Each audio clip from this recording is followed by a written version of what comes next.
Thanks, Scott, and thank you everyone for joining me to this session in which I will present how new collections are added to the knowledge bases and CDI. My name is Tamar Ganot, and I am the Content Product Manager at Exlibris. On the agenda for today's session, the context of new content because it's so much more than what's new on the market for all involved parties. I will proceed with an overview of where does new content come from, followed by where does the new content go to.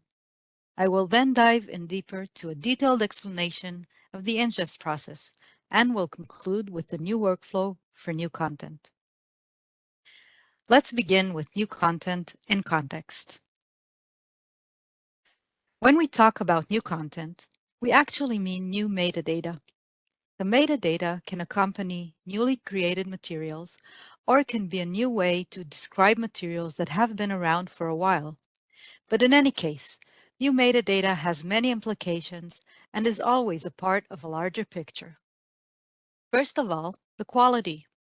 When the metadata is of high quality, standardized, and up-to-date, the impact is huge. The materials can be discovered, used with other metadata, and utilized in various ways. But metadata can sometimes be non-standard, and then we need to consider what is the best use of it. How can we take what we have and make the best of it? And also, we need to consider how does the quality factor affect metadata that merges with other metadata and create rules to select a better quality or make a whole that is larger than the sum of its parts. The second aspect of metadata is diversity. One of Exlibris values in the organization is diversity. And new metadata is a great place to materialize this value and have it practically implemented. Currently, I think it's safe to say we have most of the major providers represented in the knowledge bases and discovery. Most of the content is in English, and here is where we can really make an impact with non-English material. Seeking non-English providers from providers around the world represents how Content Operations Team promotes the value of a diverse knowledge base and index and improve representation of a wealth of metadata. And in turn, the growing diverse mountain of content carries with it equity for institutions and providers that can find and be found in our products, and inclusion as we keep seeking ways to improve visibility for various disciplines and regional content. And that brings me to the next aspect of new metadata: opportunities to increase cooperation with the community and the industry. By reviewing content requests from institutions around the world, we get to know the librarians, what they are using, how they are using it, what is important for their end users, and this circles back to our communication with the providers, which are the third vertex of this triangle. And by increasing our cooperation, we improve their usage and expand their outreach. Other important stakeholders in the industry are also standard organizations like NISO, with which we take part of their meetings and discussions, always looking for creative ways to improve metadata representations. And last, new metadata is a catalyst for technological opportunities in a way that whenever we come across a new form of metadata or a new form of material delivery or material type or anything new that is related to metadata, this is an opportunity for us to improve our processes, review workflows, and find ways to adapt to requirements and even affect the products, not only knowledge bases and CDI, but interlibrary loan, research output management, and more. For example, we received a request from an institution to add an open access database of monologues from theatrical plays. This material type does not have any standardized metadata, so we must consider the quality of the available metadata and how to express it best in our system. Probably suitable for CDI and not the knowledge bases, because we can't really build a proper bibliographic record with a portfolio for monologues. We might need to adjust our systems or add a new ingestion method to properly address all the non-standard parts of the metadata. But think about having open access freely available monologues presented alongside critical peer-reviewed articles about these monologues or about the playwright, with the location of the physical play itself on your shelves. Think about the impact of the usage for the provider and the benefits of having monologues from all over the world presented for drama students in Germany, Italy, Japan, Mexico. From all these aspects, my main point is that new metadata is an engine for growth, and adding a new provider, a new collection, enriching existing metadata with better feeds, adding controlled vocabularies, all these drive Ex Libris to explore frontiers and pave new roads. And since all our products are about managing the metadata, new content is an important part of innovation across the board. On to what constitutes as new content. New providers, or providers Ex Libris has not worked with yet, requires a manual process and a lot of education on both sides. Our devoted provider relations team is managing these provider accounts and walking them through a lot of new information to understand the difference between knowledge bases and CDI. What does it mean for the metadata they send us? Legal implications of having their metadata available worldwide for subscribers and non-subscribers alike, and more. And of course, explaining that what we only use is the metadata and not the content itself. We also receive new products metadata from providers we already work with. This can be metadata for already available items that has been repackaged and sold as different products, but it can also be metadata for completely new items that currently do not exist in our systems, and even new products such as courses that for librarians and end users might seem strange that we do not have this material type because we have other content from that provider. But this specific material type has different metadata, and it needs to adapt to a different method, fetching and ingesting. Another very specific type of new metadata is annual collections. Sometimes it could also include a theme or discipline, and it replaces a collection that was sold in the previous year. Providers can sell these bundled titles either as a subscription or in perpetuity, and it means that institutions are interested in finding these collections, both current and historic. These collections are also unique in that there is little difference between there's little difference between the current file and the previous year. So most of the titles within that collection have remained, while few titles have been removed or added. Authority vocabularies. There are currently 47 authority vocabularies in Alma CZ, which allows subjects, places, and names from a variety of regions to be used within the metadata editor.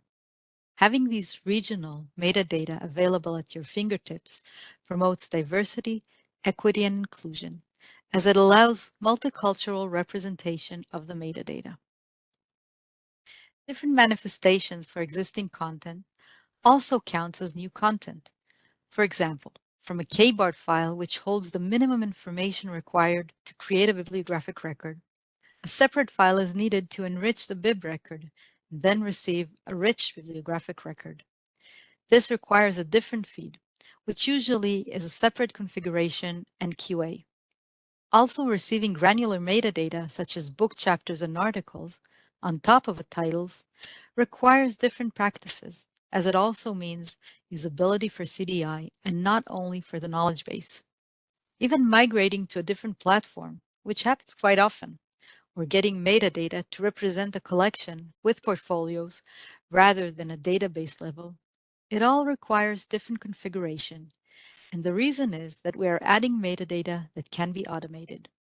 We'll get to that later, but any change like that constitutes as new metadata because it requires manually evaluating a new file and generating an automated flow. The last type of new content is local content, such as an institutional repository and libguides that is managed on the institutional level, or contributed collections that are maintained by a contributing institution and are meant to fill in a gap that cannot be managed by the providers. As you see, there are different types of metadata that are considered new content, all of which have different impacts on the community and on Ex Libris products, and all are viewed within the context of quality, diversity, community, and industry and technological opportunities. Titles that are added to existing collections are not in this list because they are part of an existing framework and are being managed on a routine basis as part of the automation process that is already configured for each collection. Routinely adding new titles, for existing collections usually come in predictable format that follows an existing pattern for the available collections, so it is not part of the new content workflow I will present in this session. Requests for new content come from three main sources. Providers reach out to us via the contact form on our website or through ongoing communication they have established with the provider relation team. The community also lets us know about content gaps, either through the working groups, such as the content working group that addresses content topics in all products, or the CZ management group through support cases for single titles that are missing from collections, NERSE, which stands for New Enhancement Request System, that is the mechanism through which Igloo and Illuna members prioritize requests for all other products of Xlibris.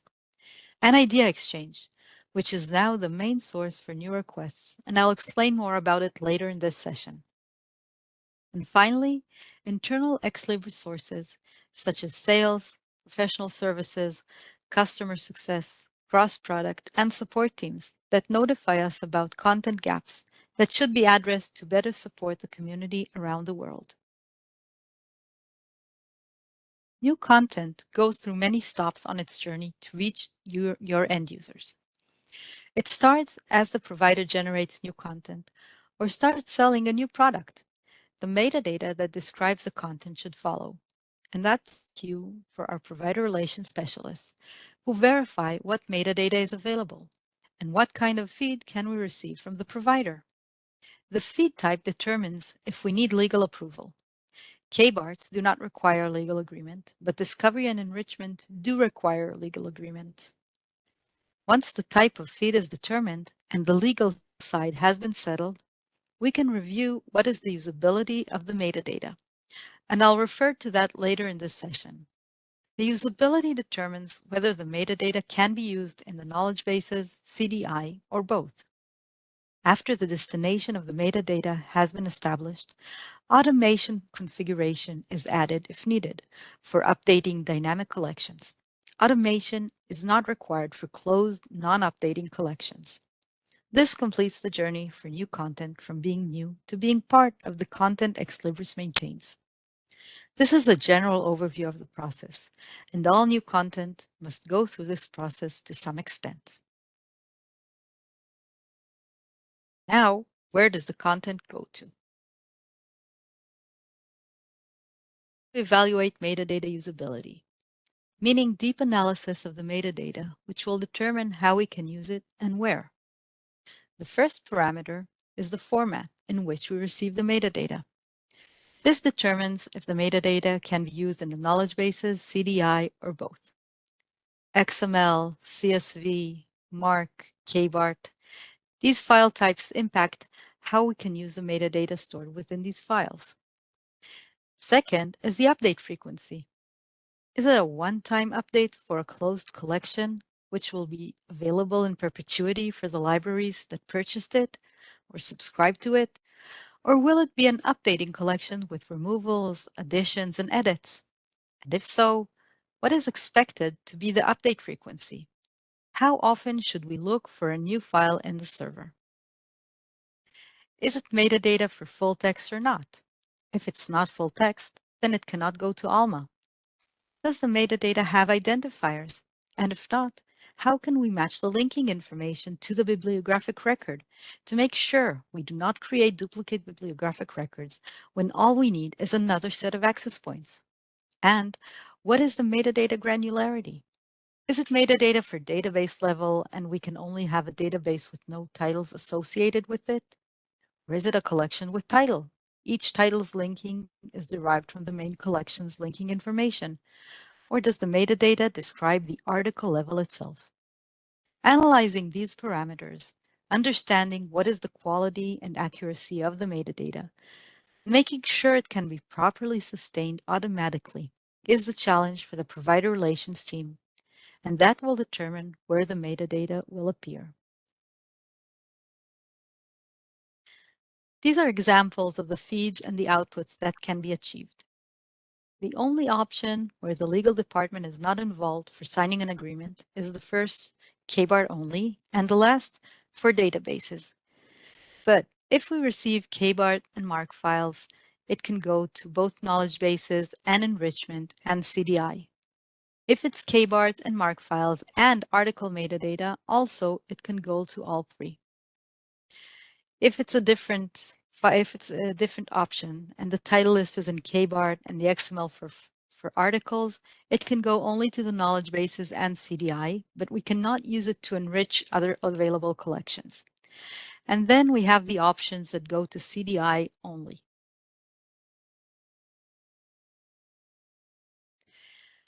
Let's take a closer look at the ingest process for new content. It all starts with provider relations outreach to the provider, and it does require provider responsiveness. Once we have established a relationship with the providers, after seeing the benefit of having their metadata available in our discovery and delivery systems, we engage both parties' legal teams for CDI feed and any MARC suitable feed. This review is also required for open access content because we need to be sure it is permanently open access and not proprietary, and that it is not hybrid open access.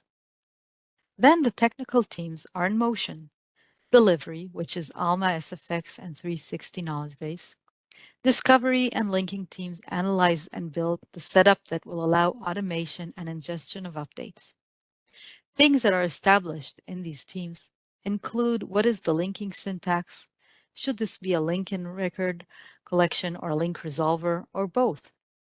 What is the header or tag that we should be looking for in order to properly add the information for authors, year of publication, that sort of thing. Sometimes it will require re-engaging with the provider because there are missing fields in the MARC records or the dates are stored in the ISSN column. This is critical, not only for setting up the collections, but also for any future updates. We aim for automation, so any setup needs to be aligned with any future file we will receive. Once these wrinkles have been smoothed out, the operations team ingests the metadata, and we communicate this to our knowledge center through provider knowledge articles, release notes, and roadmap plans. Looking closer into the knowledge base's content ingestion process. The team begins with a manual process that starts with analyzing the file that provider relations sent. Then they create a collection envelope, which has the name of the collection, description, and other technical details. And then they configure a specific automation mechanism, which will review any file that is being added in an agreed location for updates and changes. Then the file will be loaded to a test environment, and the team will review the outcome, and if it displays the fields properly, no duplication created, portfolios attached to the right bib record, etc. And then it is loaded for production. In between these stages, you can see that there are QA processes that make sure to alert us if there are any errors, such as having all portfolios appended to one bib record. The next phase is execution of the automation configuration and operating for any update received for that content. The process includes fetching any update file from an agreed location, comparing with what we currently have, and then moving forward, either not changing anything as there was nothing to update, and the new file is exactly the same as the file we already have. If the information in the new file is different than what we currently have, then the automation process converts the metadata to update and normalize the current metadata on a test environment. And after QA, it will be loaded to the production with reports in the CZ update task list. If needed, manual review can be done and any follow-up corrections and provider outreach for follow-up. We currently have over 35,400 collections in automation. We are aiming that any new collection that is being added will be automated. This goes to providers that send us one collection as same as providers that send us hundreds of collections. Configuring the automation is a manual process because there are variants for each collection, even if they come from the same provider. The metadata is not necessarily formatted the same as the other collection files. So we need to review each file separately before setting up the automation process, and making sure that any future update will conform with the original file with which we configure the collection. That is also why we need the new collection process for zero-title databases. We're checking where else can the collections go and if they are suitable for CDI. Looking closer into the CDI process, sorry, the manual work is also needed when first establishing new feeds of metadata. Sorry, excuse me. It begins with a sample review, checking a sample of the metadata that we receive from provider relations team in order to better understand what the provider is sending. We ask for a small sample because for CDI, the files can be really big. Then the acquisition part is the parameters of the way the file gets to ingestion. For example, API, which requires code to fetch the file. Then an analysis is done to see how we define the content mapping, so that when the metadata has specific tags, delimiters, and so on, it will be read properly and populate the right fields. Then linking information for properly linking the metadata to the results, as well as rights, who should have access to the content itself, and what do you need to activate in Alma in order to see the results in CDI. And finally, loading the new metadata to CDI. The next step is automation for ongoing updates. Process begins with looking for new files, fetching them, transforming and normalizing based on the mapping configuration, and updating the records.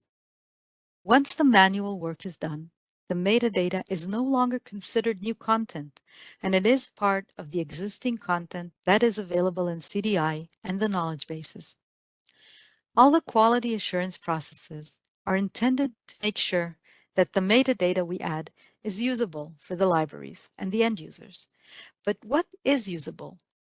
We came across several interesting examples where usable has a wide definition, such as company profiles, which is the equivalent of yellow pages for companies. The analysis of this material type showed that very brief level records will be created in Alma for this type of content, so the usability would be extremely low, meaning it will be hard to retrieve these records. The unstandardized metadata that has no identifiers might link to wrong portfolios or create bib records that will be duplicated because there's not enough metadata to recognize there is already an existing bib record for this new portfolio. However, the community responded and requested to keep these records. So we brought them back into the CZ. So although it is not the quality we would hope to see, the records are still in use as brief bib records, and every company profile has a portfolio. So usability depends on factors such as material type. Usability can also depend on the immediate availability factor. A survey in the last content webinar proved that brief metadata is enough to start with. The expectation is to have enriched full bib records down the road, but more than half of the responses in the question, would you prefer a richer record or a brief but immediate activation, proved that usability is a matter of perspective. You can go over later other responses when I upload the presentation, and you can see that the end goal is to have enriched records, but to begin with, brief records can do just fine. So the bottom line is that content operations accommodates multiple solutions for a variety of metadata and scenarios. That is especially important when deciding a workflow for new content. Analyzing and understanding the metadata before it enters the knowledge bases in CDI will determine how we use it, where we use it, and eventually what libraries can activate for students, faculty members, and researchers. A systematic approach for new content is being proactive in the content we are pursuing, automating as many aspects of the content ingestion process, and maximizing the impact, as we do not have infinite resources and we want to eventually add the metadata to as many products as possible. We will reach out for the most enriched and whole set of metadata possible. Through these three motives, we make the decision on where to add the metadata while maintaining the quality. The evaluation of new content workflow started in cooperation with the community towards the end of 2022 and aimed at improving these aspects as well as increasing transparency and building trust.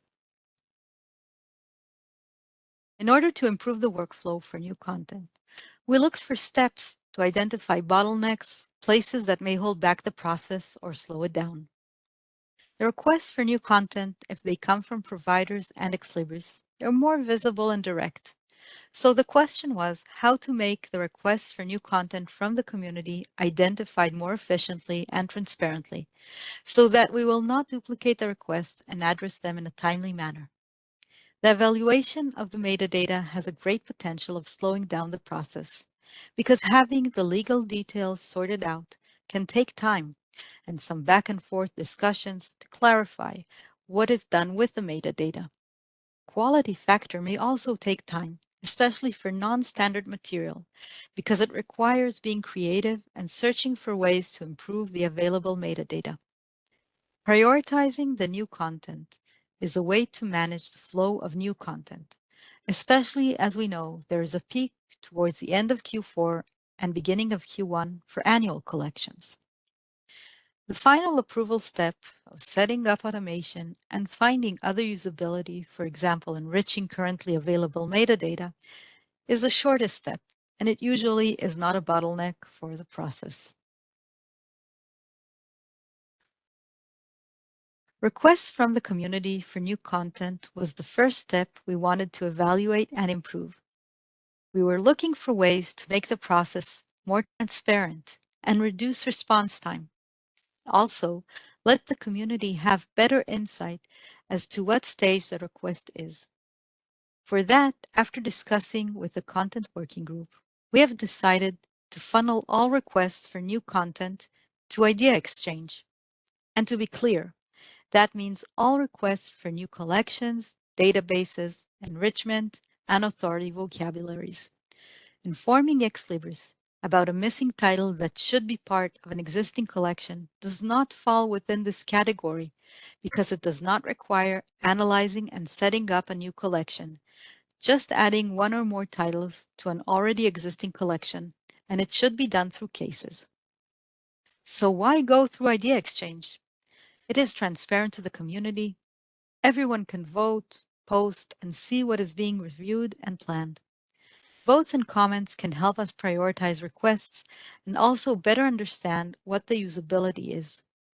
In Idea Exchange, we can also give room for regional content and non-English content. This can help ex libris build a diverse knowledge base and index, improve the variety, cater to more disciplines, institutions, and providers. In Idea Exchange, we can also maintain an archive of historical requests so that we can review previously requested content and see if providers were not able to cooperate or if specific content was already added. Idea Exchange is for posting requests for new content from existing or new providers. All existing providers requests will be reviewed weekly and marked as under review. You do not need to vote on ideas from existing providers, and we also doubled the number of votes to 50 for content requests. For new providers, we will have a nurse process to prioritize and give additional attention to regional and non-English content requests.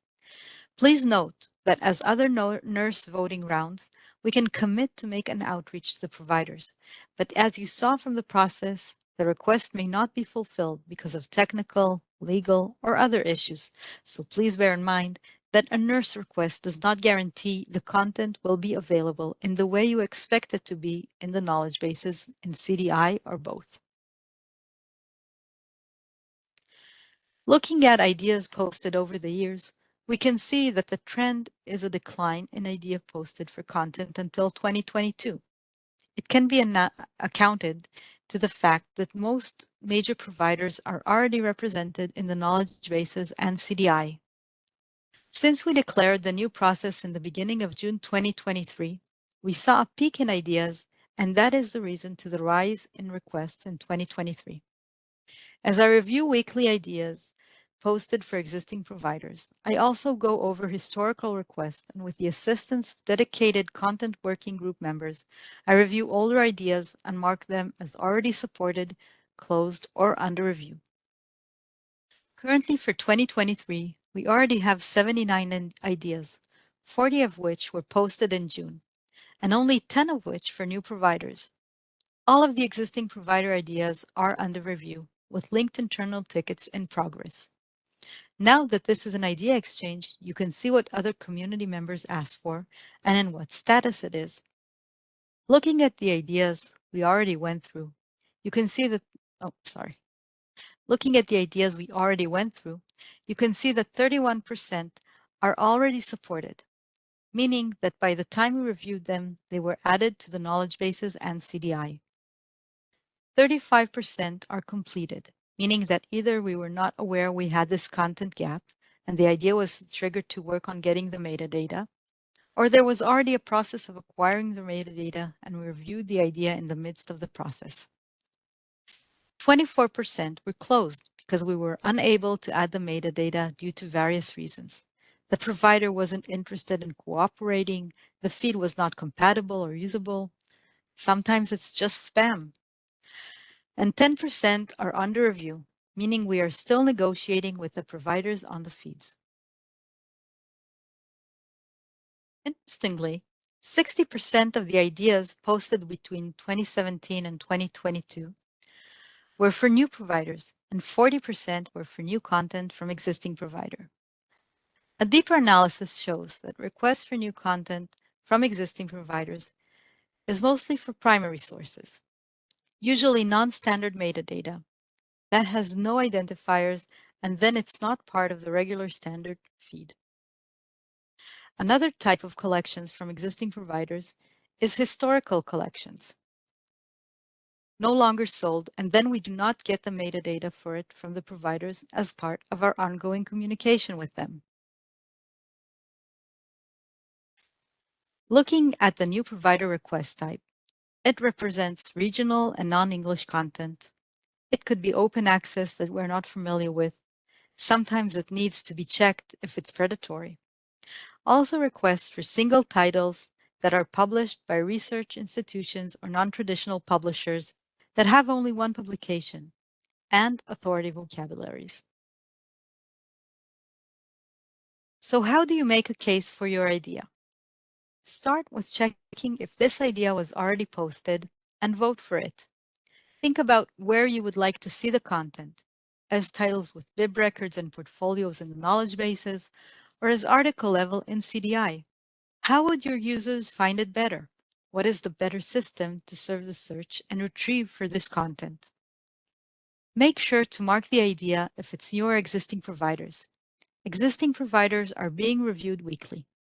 And provide also any possible detail, including number of collections, contact person, a direct link to the platform. Also mention language if it's not English request. To conclude, we're taking new content on a new path by using high quality metadata, finding the right place for best representing the metadata, if it's knowledge bases and or CDI, diversifying the knowledge bases and CDI, and by maintaining transparency in new content requests, priorities, and decisions. New Content and Exlibris is transparently collaborating to get new content in the right place. I would like to thank the Content Working Group, especially Beth Jewell from University of Arkansas and Cody Hackett from Kansas State University, for your tremendous help on cleaning up the idea exchange. Your expertise and insights really got this project moving, and the whole community has incredibly benefited from your input. And a few final notes. As we approach the ALA annual conference in Chicago, I'd like to inform you that we have a booth 1811, and come visit us and join our sessions and the customer appreciation cocktail. Here are the registration links. Will be also added to the Q&A or the chat. We're also getting ready for Igloo in September. Registration is open and we'll be very happy to meet you there. And if you're not signed up yet, please join the content listserv.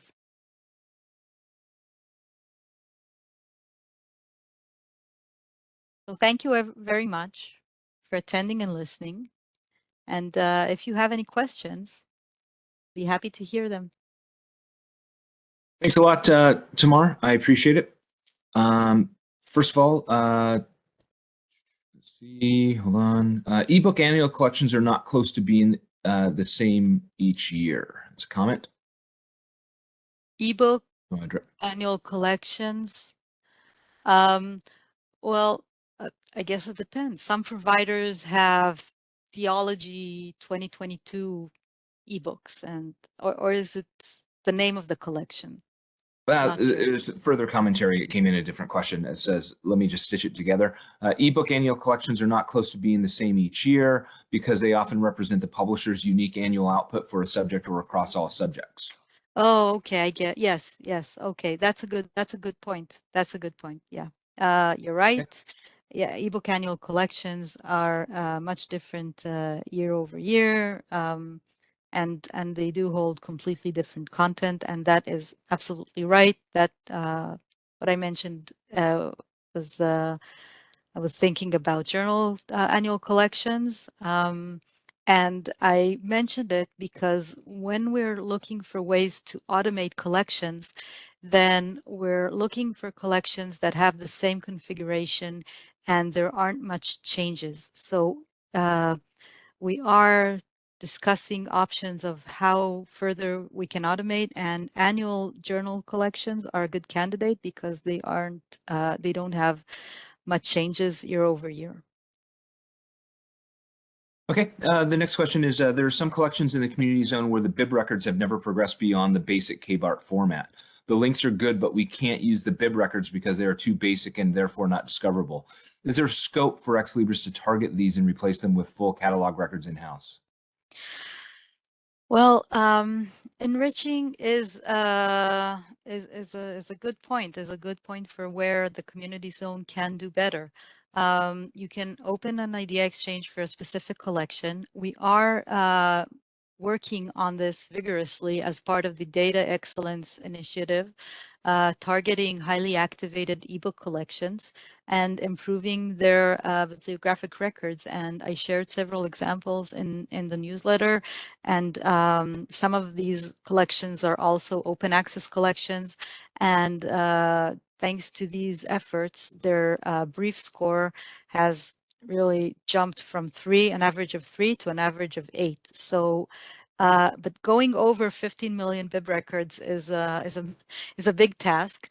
We are currently monitoring the brief level of the bib records, and the average for the community zone is currently a little over 7. So we're in a relatively good place, but I do know that there are some really brief records out there. If you can mention specific ones that we should target, we'll take this into account. But also enrichment requires legal agreements signed with the providers, and it's just not something that Ex Libris can take ownership on for actively cataloging or bringing these records to a good enough standard, because it's just we need to harness the power of the providers and get their feeds and have their metadata improved and hopefully to enrich the bib records. Okay, another question that came in is, what does Ex Libris do to prevent static perpetual access collections from being mistakenly overwritten by new provider data? We actually have an article for that. Let me just check. It's a new article that was published in the newsletter. Just a second.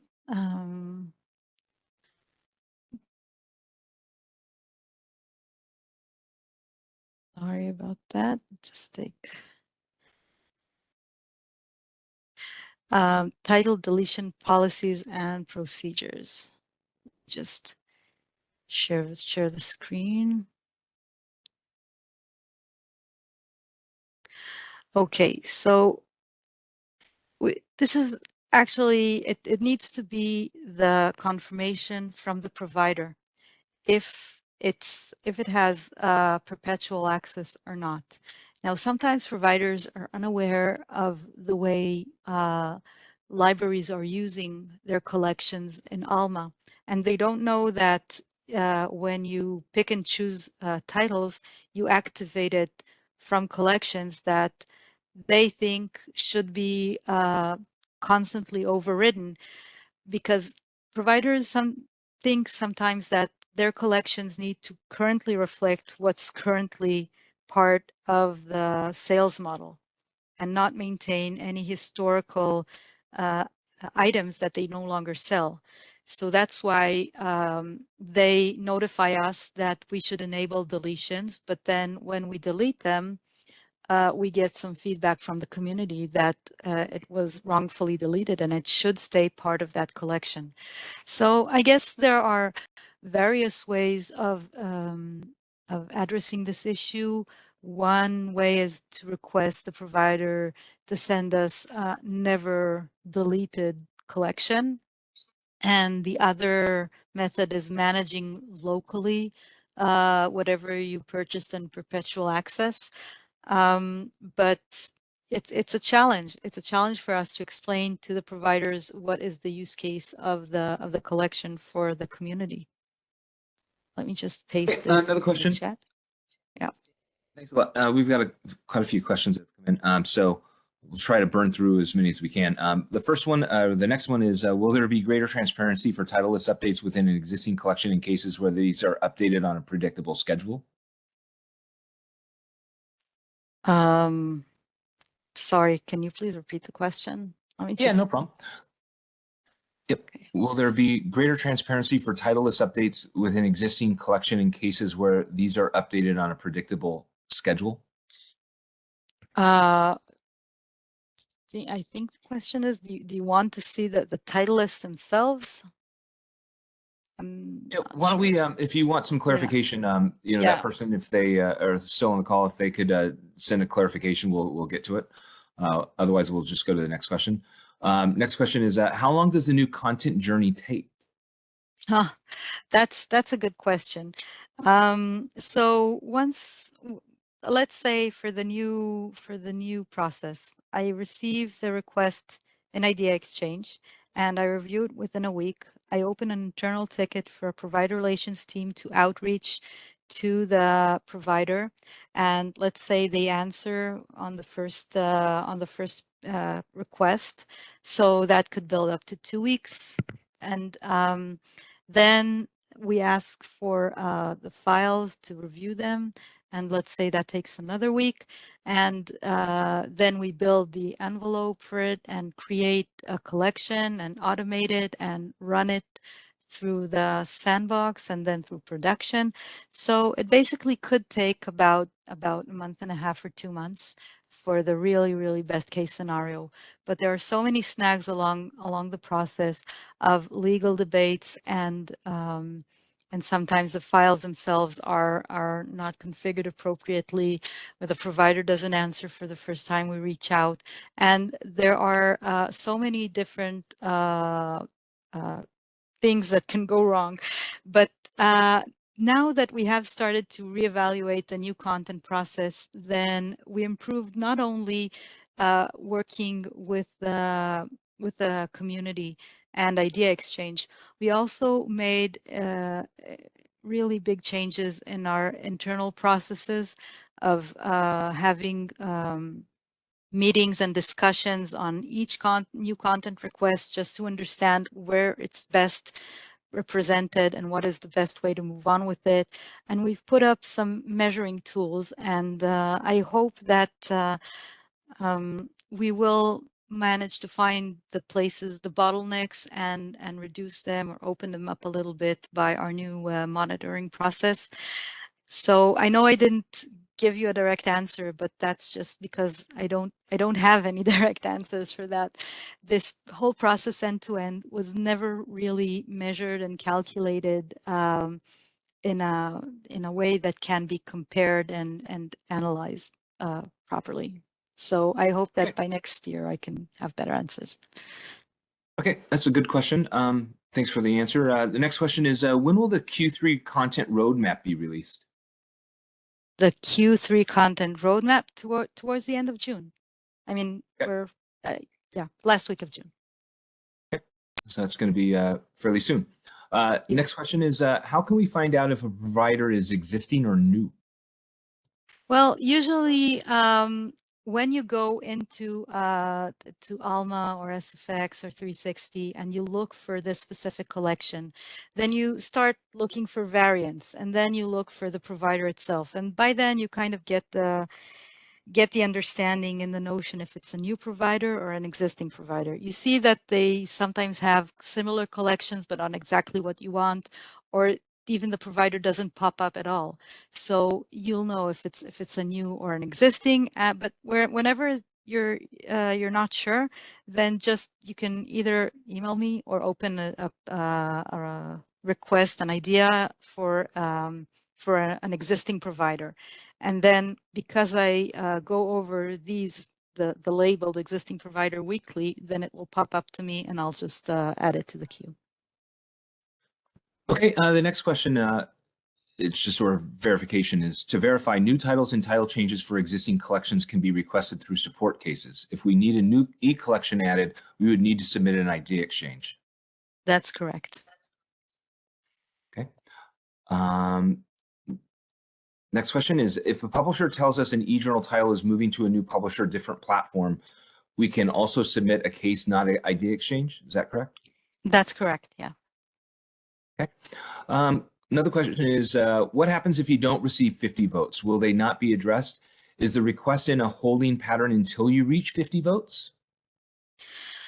Well, the votes are for new providers. So that's a process that actually is looking a little bit on the broader side of content to add. So it will be prioritized and curated and voted on in NERSE.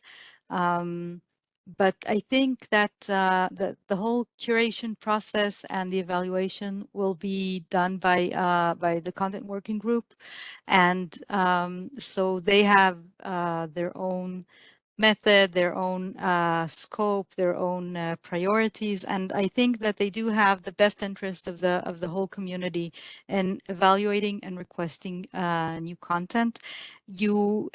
I mean, it's amazing. Since after the first, I think the most voted requests for new providers is actually Lithuanian content, and so it just comes to show that the votes, they can really put a spotlight on some content gaps and some communities that are underrepresented, and I think that really is a wonderful way to bring to emphasize and strengthen some communities and ideas and content that should be but isn't. Okay, another question is, if an idea has not received any updates since June 22, for example, how would I know if it was checked or reviewed by Ex Libris? If it doesn't have the under review label, then it hasn't been reviewed. I apologize for that. I'm slowly going over with the help of community, the content working group members. So we'll get there. I promise we'll get there. We will evaluate and we will add information on that, on the ideas. Okay, thanks everybody for your patience, and thanks Tamar for answering all these questions. There are some more that are come in. A previous slide specified that there's no need to vote on existing providers' content, but I wanted to clarify, do we still need to submit an idea to the Idea Exchange if, for example, we want an annual collection from an existing provider to be added to the knowledge base? Yes. Yes, any new collection should go through Idea Exchange, because I'll tell you that what happens currently is we receive several cases for the same annual collection, and instead of having one place and having transparency and community members know that this was already requested and we're already working on it, then we need to update and work with individual cases, and it's just not best practice for this type of work. Okay, somebody wanted the link for the content listserv. I just hadn't pasted it before I went to the Q&A, so I just did that. Is there a list for the Idea Exchange? If we could subscribe to receive new ideas, or IE, I don't know what that person meant, that would be great. I don't think that there is a list for the Idea Exchange specifically. So. There is no list for Idea Exchange, but if you vote for an idea, then you're actually subscribing to it and you'll get the updates. Yep, and I'll grab a link to the Idea Exchange in a second. I'll post that too for those that aren't familiar with it. Is this new Idea Exchange workflow necessary for both the 360 KB and the Alma KB? Sorry, can you repeat the question? Is the new Idea Exchange workflow necessary for both the 360 KB and the Alma KB? Yes, it works for all knowledge bases and CDI. Can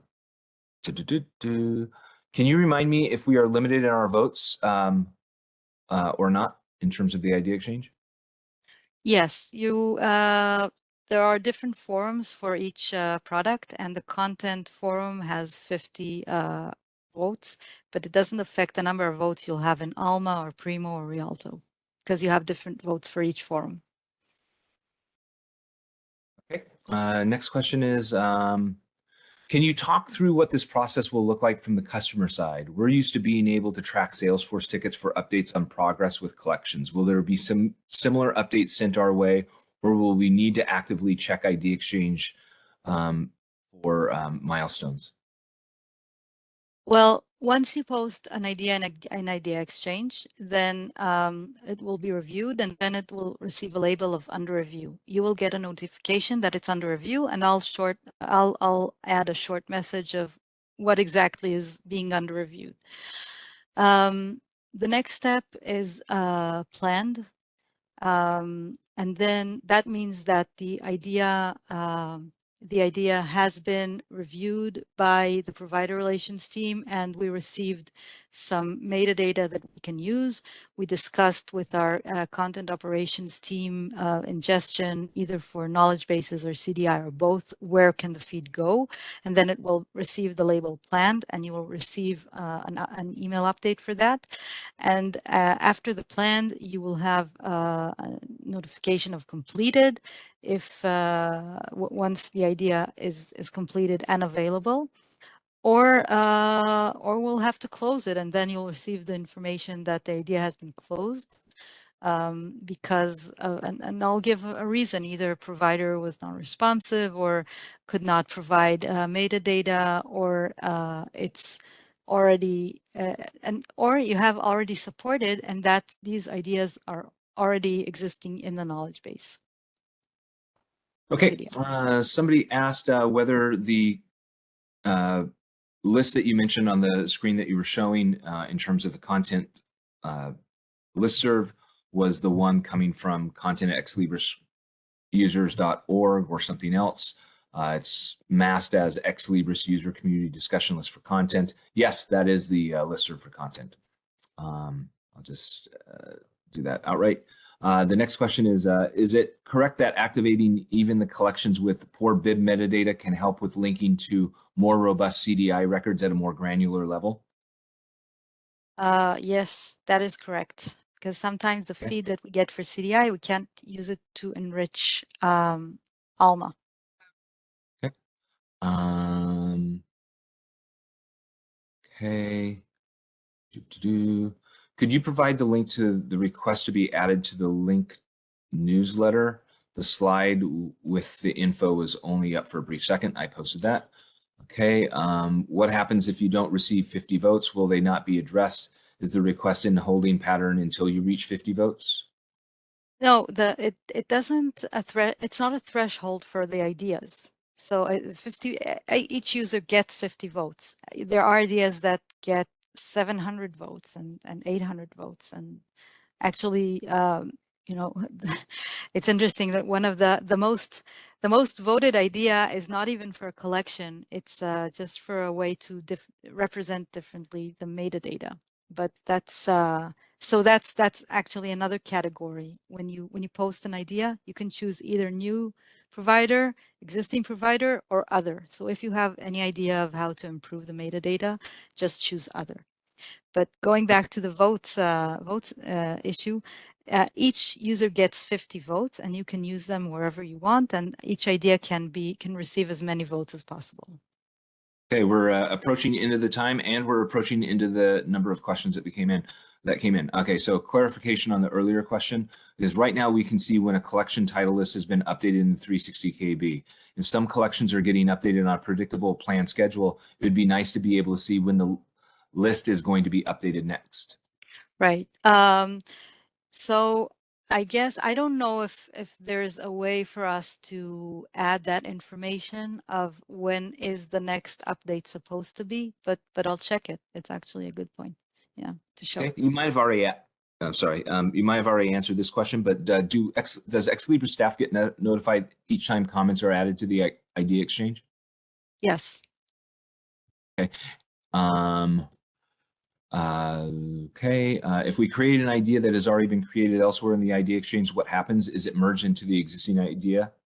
It's being merged, and but it doesn't matter which. They both receive the set. All the votes. All the votes are also merged, and the comments.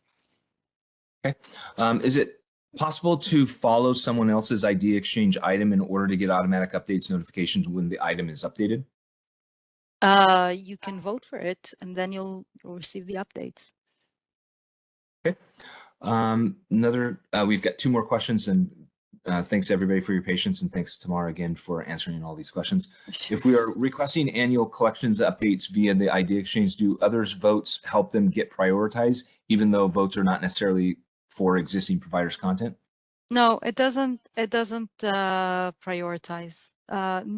New annual collections from existing providers don't need prioritization. They already get like really high priority because they're annual and they're already part of an established workflow, and you don't need to vote for them. And you can add comments if you want. Okay, and then the last question is, if we have voted on someone else's request, will we also get notifications on the progress similar to the original requester? I think that you answered that, but yeah. Okay, in your final minute that we have allotted, if you want to go ahead and make some concluding remarks, that would be fantastic. Yeah, I'd like to thank you very much for attending, and thank you for showing the confidence in the idea exchange process. It already shows that a lot of people are using it to request new content, and I hope that you will feel a difference, because that's the end goal, making it more transparent, easier, more efficient, and that's what we're aiming